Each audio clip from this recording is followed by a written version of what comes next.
Asalaamu calaykum dhalinyaro. Waxaan rabaa maanta inaan idiin sharxo filim Korean ah oo aad u xiiso badan oo lagu magacaabo Human Form. Haddaba daawasho wacan. Hana mogaanina inaad muuqaalka like saartaan mahadsanidin. Filimka markuu ugu horeysa wuxuu ku bilaabanayaa gabar lagu magacaabo Yang In Young. Waa gabar aad u xirfad badan, gaar ahaan ku takhasustay dhanka wax sawirada. Waxayna jecleed inay sawirto mararkay iskuulka timaado dhanka artiska.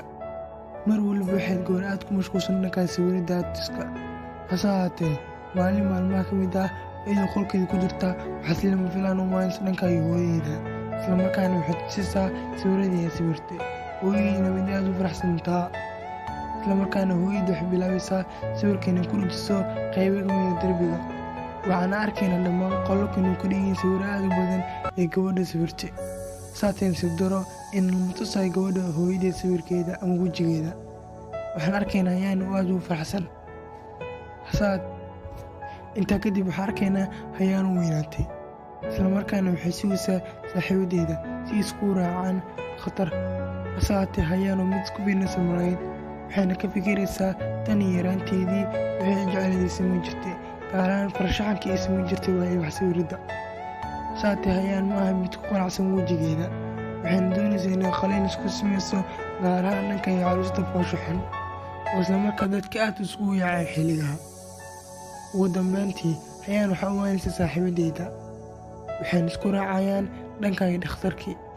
Intii ay waddada marayeen, Yang waxay ahayd mid aad u faraxsan inay aado dhanka dhakhtarka si isku samayso qalinka wajigeeda. Ayadana ma aha mid ku qanacsan wajigeeda.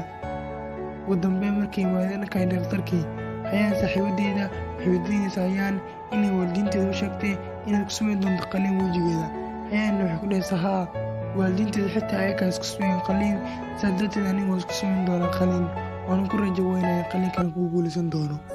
Intaa kadib Yang saaxiibadeeda waxay doonaysaa inay aragto buugga qorka ah ee Yang qori jirtay, isla markaana Yang way u diidaysaa. Waxayna ku dhahaysaa buuggan aniga kaliya ayuu qaas yahay, mana doonayo qof waliba inuu iska arko buuggan, maxaa yeelay xasuusteeda ayaa ku dugan. Intii ay meesha fadhiyeen, gabadha mar kale waxay isku dayaysaa inay buugga ku xogto si uu aragto Yang wax qorka u qoran. Saateen si daro si lama filaan ah Yang waxa uu wacay dhanka dhakhtarka si uu u wareysto xaaladeeda, isla markaana way macsalaameynaysaa saaxiibadeeda. Waxayna soo dhaqaaqaysaa dhanka dhakhtarkii.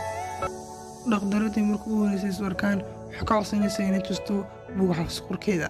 Hase ahaatee markay buugga tusto, gaar ahaan dhanka sawirkii, dhakhtaraddu waxay ku dhahaysaa maya, ma awoodno inaan sawirkan ku samayno, maxaa yeelay dhibaato caafimaad darro ayaa kaa imaan doonta, maxaa yeelay waxaa dhib ku noqon doonta neefsiga iyo cunidaba.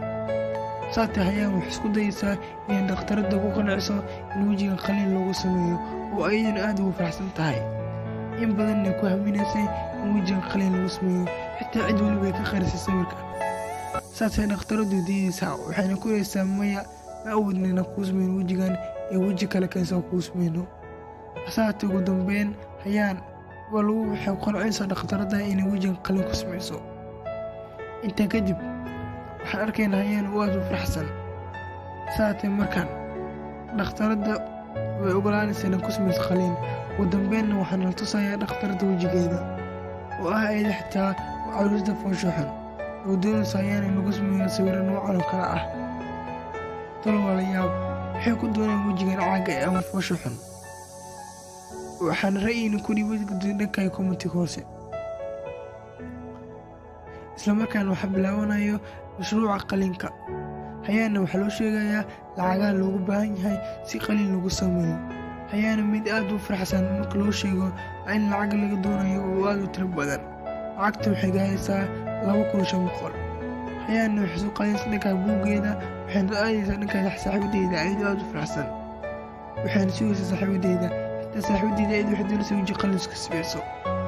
Saateen si daro intii miiska cashada u joogaan Yang qoyskeeda.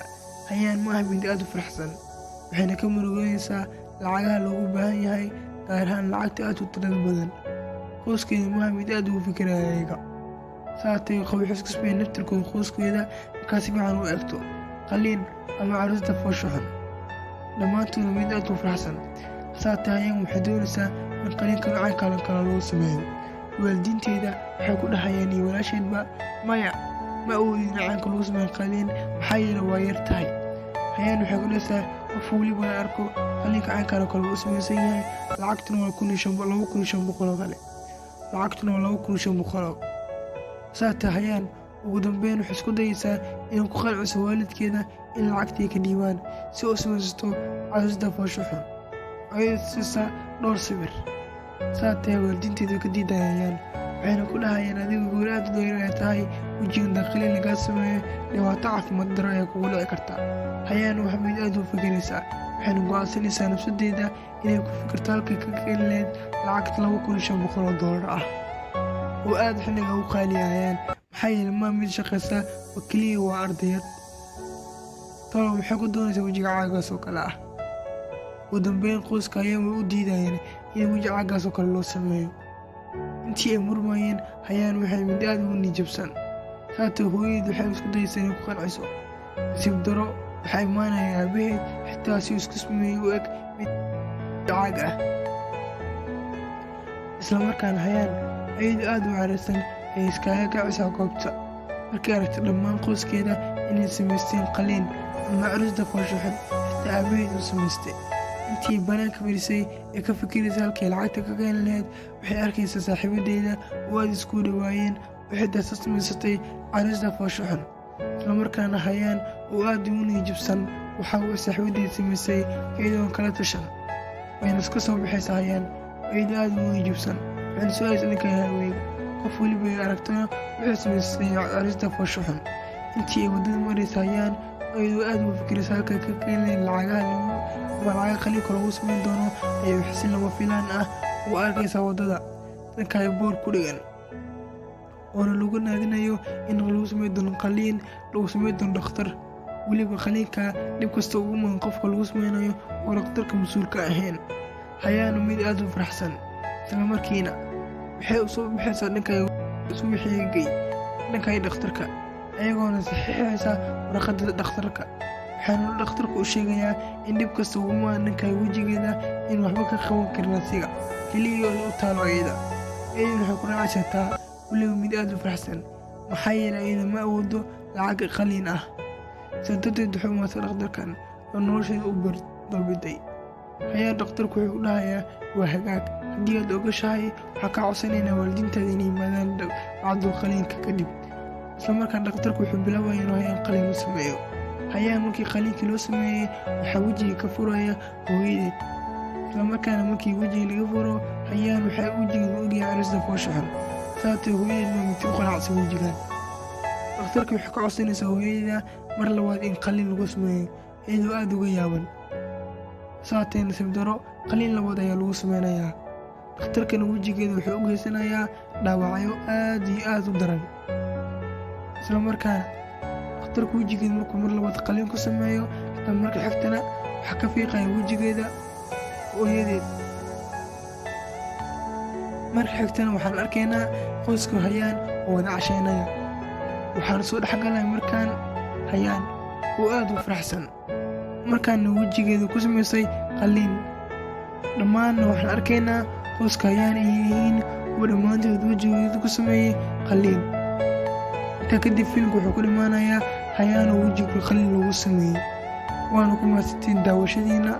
fadlan ha ka ilaawina muuqaalkan like na saartaan subscribe na dhahdaan.